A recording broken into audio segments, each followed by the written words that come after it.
I took him golf recently. I thought, I'd never play this game. Old man's game, never do it. But my kids play, so I want to play with them. So I go out, and I do really well. I go out on this one day, and I out-power by my instructor. I'm feeling really proud. The next day, I'm not feeling so proud.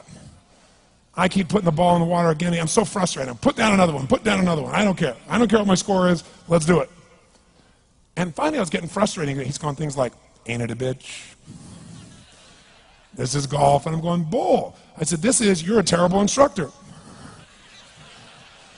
I said, because I should at least be consistent at whatever shitty level I can achieve.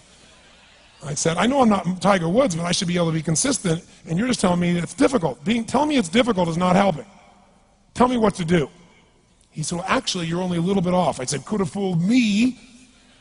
He said, no, you're about a millimeter or two off. I said, you're joking. He said, no, watch this. He said, I didn't teach you this yet. He said, when you approach the ball like this, he said, if you change the angle that you're attacking this just 1 or 2 millimeters, in the very beginning, do you see how that changes the arc?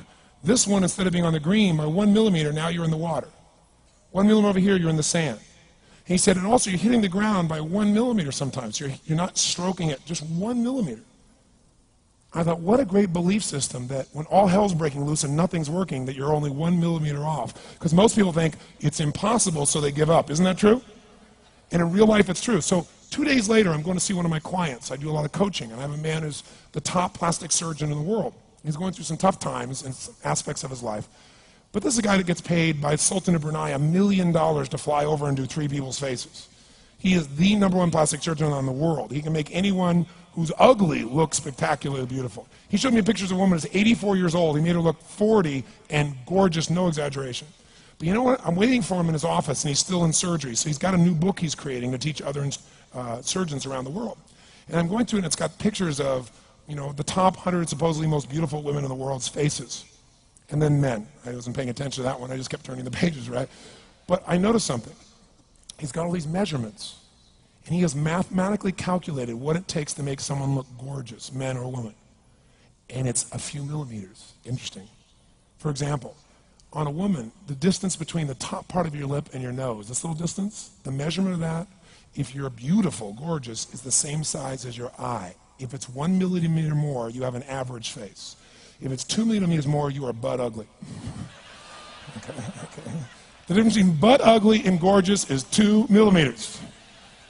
He's got about a dozen of these little 1 or 2 millimeter changes he makes, and it's a different person. It is unbelievable. So a very powerful belief to leave today with would be, nothing's working, I'm 1 millimeter away. What little thing going to change? And when I do, it changes everything. Because I'm heading this direction, I make this little shift. You take that out an hour from now, a day from now, a week from now, a month from now, you have a totally different destination from that direction. But the 1 millimeter change, I'll show you one of them right now. Check this out. Stay in the state of certainty. Some of you lost it. Intensify it, whatever it takes. Make your move. Come on. Make your move. Say yes.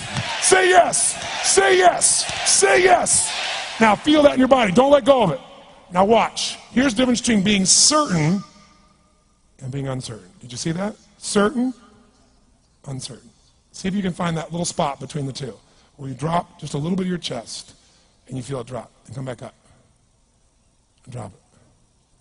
How many can feel that difference between where you really feel it, now intensify it, and where you dropped it? Is it a tiny difference, yes or no? Yes or no? Now, could you condition yourself to feel great in this state? Yes or no? So what I want you to do is give yourself that opportunity. So the way we're going to do is very simple. We're going to go in a peak state. And then we're going to train ourselves, because guess what? If you're in this state of certainty, and all hell's breaking loose in your life, people can't figure out, you go, move, I'll handle it. People go, he's so lucky, he's so confident. No, here's what I've created for my life, and anyone I know has succeeded. I'm a 17-year-old kid from Azusa, California, with no real education other than self-education, with no background, with parents that did their best, all of them, with no money, but I did one thing. I loved people, and I had an enormous demand I made upon myself, and I sculpted my mind and my emotions to get me to do whatever it would take to achieve and to contribute. But to do that, I did it by using my body and changing my focus. I did it by putting myself in a peak physiology and using what I call incantations. Can you train yourself to believe something, yes or no? Absolutely. How many of you ever made the fatal mistake of going to Disneyland or Disney World, and while you're there made the fatal mistake of going to a ride called It's a Small World After All?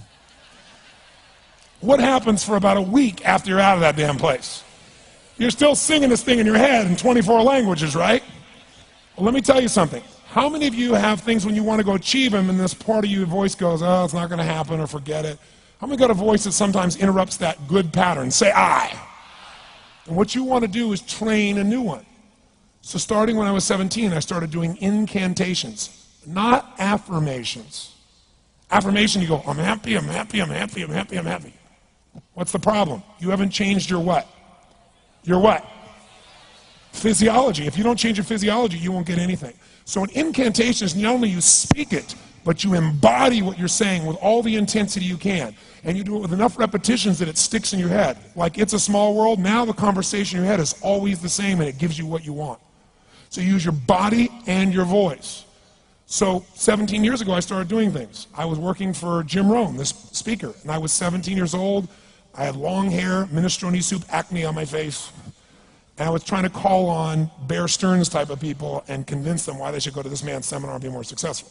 I was driving a 1968 Volkswagen that I had earned at $40 a week as a janitor. The only way I did it was park far from the building and then go in, and I love people and I believe, but I put myself in state and I was able to influence people that were far more successful than I was at the time. I would do something that I still do backstage and have done for 23 years because I don't hope I'm going to be in a good state, I demand it. So I do an incantation using my whole body. I'd say, I now command my subconscious mind to direct me in helping as many people as possible alive today to better their lives by giving me the strength, the emotion, the persuasion, the humor, the brevity, whatever it takes to show these people and get these people to change their lives now.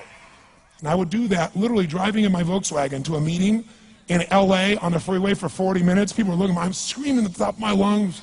They're going, I know he's a serial killer, I know he is. But by the time I entered that room, when two people meet, if there's rapport, the person who's most certain will always influence the other person.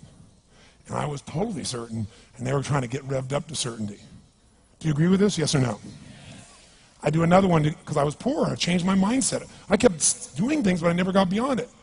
I'd say God's wealth is circulating in my life. His wealth flows to me in avalanches of abundance. All my needs, desires, and goals are met instantaneously by infinite intelligence, for I'm one with God and God is everything. And I would imagine the abundance in my life, and I would feel so grateful. And a year later, I went from making $38,000 a year to making $1 million a year in 1 year. Because successful people do what failures won't. You follow me on this? You know?